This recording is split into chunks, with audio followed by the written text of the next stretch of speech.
You ever notice how enemies in most games just don't care about dying?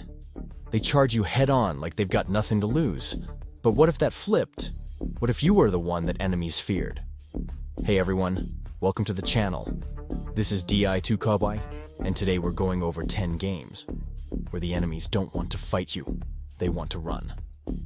Number 10, Ghost of Tsushima. At first, you're just a samurai. You fight with honor, face enemies head-on, and stick to tradition. But as the game progresses and you evolve into the ghost, something changes. Your actions start to carry weight. Enemies don't just fall, they panic, they scream.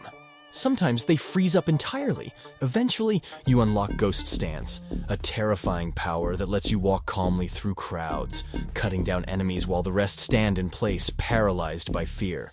You don't just defeat them, you break them. And it feels amazing. Number 9, Kingdom Come: Deliverance 2. When you start out in Kingdom Come, you're weak, barely able to win a duel. You run from fights more than you win them. But once you get stronger, the shift is dramatic. Enemies begin to hesitate. Some surrender mid-fight. Others fall to their knees and beg for mercy. By the late game, entire camps of bandits will sometimes flee just because they recognize you. And honestly, can you blame them? If I saw a knight in full plate armor walking toward me in the dead of night, and I was wearing a shirt and a prayer, I'd run too. Number 8, Halo series. The Halo franchise is full of incredible AI, but one of the most iconic reactions comes from the grunts. You take out an elite, and suddenly, chaos. Grunts run, scream, panic. Some wave their arms and flee like cartoon characters. And in later games, they start speaking English, yelling, freaking out, calling you a demon. Sometimes they even go kamikaze, pulling out 2 grenades and charging you while screaming nonsense. It's chaotic, it's hilarious, and it makes every encounter feel alive. Number 7, Dynasty Warriors Origins. Dynasty Warriors is all about mowing down waves of enemies. But in Origins, morale becomes more than just a number. When enemy morale is high, they fight like heroes. When it's low, they crumble. They swing slower. They look uncertain. Some even fall to the ground or run away in fear. You can see it in their body language. You can feel it in the battle. You're not just overpowering them, you're demoralizing them. And that makes every clash feel earned. Number 6, I Am Alive. This game takes a simple idea and turns it into something brilliant. What if your gun had no bullets, but the enemy didn't know that? In I Am Alive, ammo is rare, so you start bluffing. You pull a gun on an enemy, and if they're unarmed, they surrender immediately. Even if your weapon's empty, you learn to use fear instead of firepower. You divide groups, you isolate threats, and sometimes you win entire encounters without firing a single shot. It's tense, it's strategic, and it's one of the best uses of fear I've seen in a survival game. Number 5, Mark of the Ninja. In this game, fear is a tool. You can use it to disrupt patrols, split enemies up, and create total chaos. Guards who are scared act differently. They walk slower. They stop checking corners. They panic at sounds. If you're smart, you can scare them into shooting their own allies or running off completely. You become less of an assassin, and more like a shadowy monster they don't understand. It's stealth, sure, but it's also psychological warfare. Number 4, Shadow of Mordor.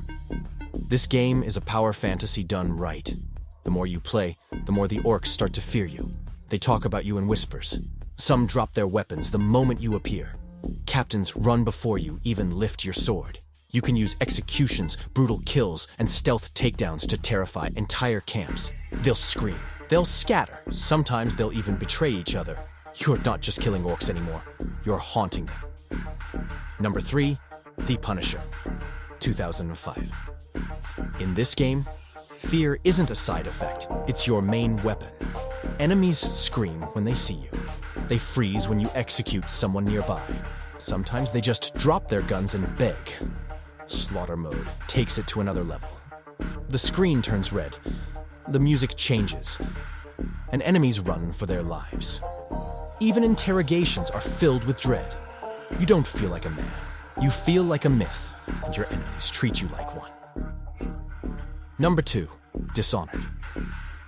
Dishonored is all about choice. You can be a silent, ghostly figure, or a brutal, unstoppable killer. And the more brutal you are, the more the world reacts. Guards speak about you in hushed tones. NPCs panic when they see you. And in the final act, if you've been truly merciless, your targets become so paranoid that one even kills himself rather than face you. It's dark, it's heavy, but it shows how powerful fear can be when tied to player choice. Number 1, Batman, Arkham series. In most stealth games, you hide because you're vulnerable. But in Arkham, you hide because it's fun to watch enemies fall apart. The fewer of them left, the more terrified they become. They shoot at shadows, they group up, or break apart. Some even scream and drop their weapons when you glide past. You don't just take them out, you make them panic, one by one. And that's the essence of being Batman. When fear is done right in a game, it makes you feel powerful without breaking immersion. It's not just about what your character can do, it's about how the world reacts to what you've become. So now I want to hear from you. What game made you feel like a true nightmare? Leave a comment, drop a like, and if you enjoyed this breakdown, don't forget to subscribe for more. Thanks for watching. This has been DEI2KY. Catch you in the next one.